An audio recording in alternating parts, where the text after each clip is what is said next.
I'm Professor Reboot, and I'm going to teach you how to discover and elevate your academic writing by conducting good research for your academic paper. Have you ever wondered how you might conduct thorough research for your academic writing? Well, let's explore some effective methods to gather credible sources. To begin with, library databases are a goldmine for scholarly journal articles. Databases where scholarly journals are held are extremely expensive, and so your library pays and invests in those databases so that you can have access to scholarly resources. Additionally, you can access articles from various fields, all peer-reviewed and reliable when you use those databases. Next to that, visiting a physical library can be incredibly beneficial. Use your library search tools to find a book on a shelf and then search the shelves for nearby related works. Next, conduct a web search to find other research that might be beneficial, but remember, not all websites are created equally, so use your discernment. That is to say, you should check the author's credentials to ensure they have accurate expertise in the subject matter you are researching. You can evaluate sources using the CRAP test, or currency, relevance, authority, accuracy, and purpose. Currency refers to the timeliness of the information you plan to use and its relevance to the topic you are using. Relevance ensures that the information you select actually relates to your research topic. Authority assesses the credibility of the author and the source.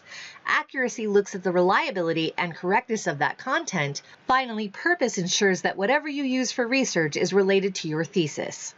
Let's look a little more closely at how to determine the credibility and reliability of the research you are conducting. Again, the CRAP test is a great guide for evaluating that information. Let's begin with credibility. When considering the matter of currency, it is important to consider what exactly it is you are researching. If you are researching something historical, then currency may not be relevant, or that is, it may not matter if your research is within the last 5 years. When you are considering relevance, that also helps you determine exactly what sources you might want to use. Relevance helps you to determine how you are targeting your specific audience and what purpose you have in your writing, so you can select the best sources. When considering authority, you want to be sure that the source you are using is credible, but also that it relates to the specific topic you are writing. For instance, a primary source might be more credible than an expert in some situations. Next, accuracy helps you assess whether or not the content you are reviewing is reliable. That is often determined by its expertise and the type of publication it is in. Look for errors, verify facts, and check other sources it cites. Finally, as with all matters related to writing, audience and purpose are what matter most when conducting research.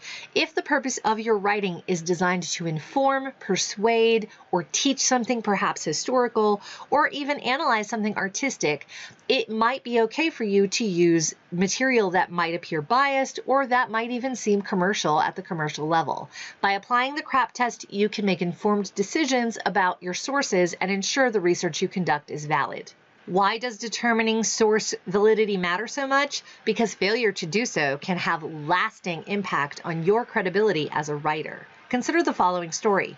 Judith Griggs was a researcher for a magazine called Cook Source Magazine, and she believed sincerely that anything that she found on the web was in fact open source and therefore available for her to use without having to cite the original owner of the content or without having to pay them. And so once upon a time, about 25 years ago, Judith Griggs took an article about a medieval apple pie that was written by a blogger and a professional writer, and she actually published it in her magazine without the permission of the author and without offering them payment. When it was discovered by the author that her article had been used without permission, the author humbly sent a message to the editor-in-chief, Judith Griggs, asking that there be a check written out to a charity of the author's choice. And Judith Griggs wrote back a very well-known reply, basically indicating that she had done the author a favor, that anything that was found on the internet was fair game and fair use, and she could use it in any way she wanted. She'd actually improved the article by making changes to it, and that she had a right to the intellectual property of it. Of course, Judith Griggs was absolutely wrong and pretty quickly disappeared from society As far as I recall, the magazine also disappeared from the world. So let that be a warning to you. Just because you find something on the web, that doesn't mean that it is something you can just use without citing. In fact, you need to cite absolutely anything you use that does not come from your own imagination. And even if it comes from your own imagination, it's possible you still might need to cite it. In academic writing, perhaps the last thing you want is to be considered like Judith Griggs and be infamous for not citing your sources accurately. Using an accurate, approved citation style guide such as MLA 9th or APA 7th for your in-text and bibliographic entries can help prevent accusations of plagiarism. At the time of this recording, one of the most pervasive forms of plagiarism is using generative AI to write your paper. Now, we've already reviewed a few strategies for conducting your research. Let's spend a moment looking at the 4 tiers of academic research in terms of their level of crap test passing ability. The following is an image from Central New Mexico Community College in terms of the tiers of conducting accurate academic research. Tier 1 is peer-reviewed academic publications, which are rigorous research and analytical sources that are the #1 method for researching any academic paper. Tier 1 resources are peer-reviewed, which means experts write them and they are reviewed by other experts.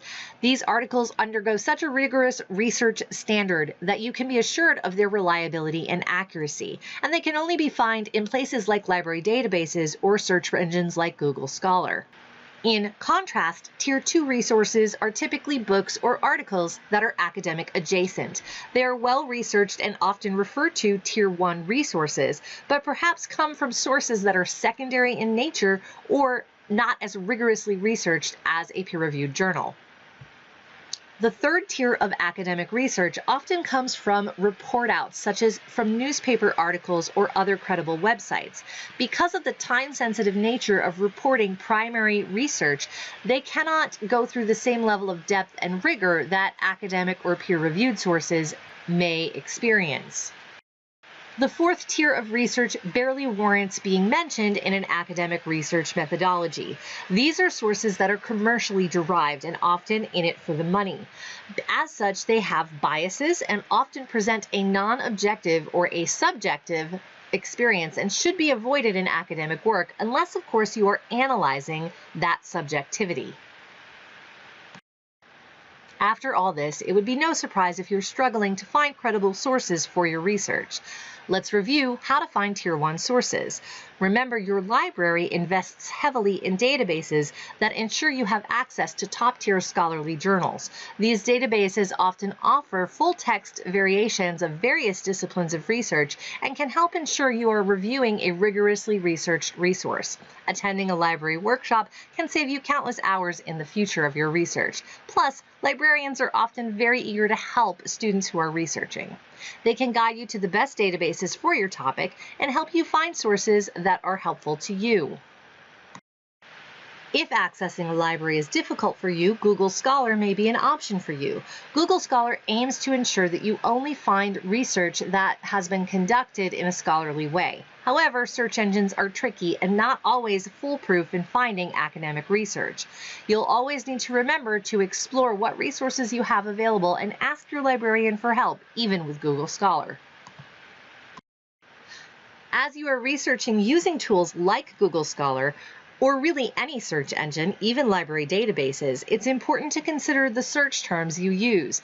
Enter the specific field as a keyword, but be careful to not enter that keyword alone. Use Boolean operators like and, or, and not to help refine your search, and also spread out your research by using as many keywords as relate to your topic as possible. Tip 2, never pay for research. As you are researching the World Wide Web, you may encounter paywalls that ask you for financing in order to download an article. Instead, note details about the article and ask for them through the library. If all else fails, you might be able to get full text using interlibrary loans.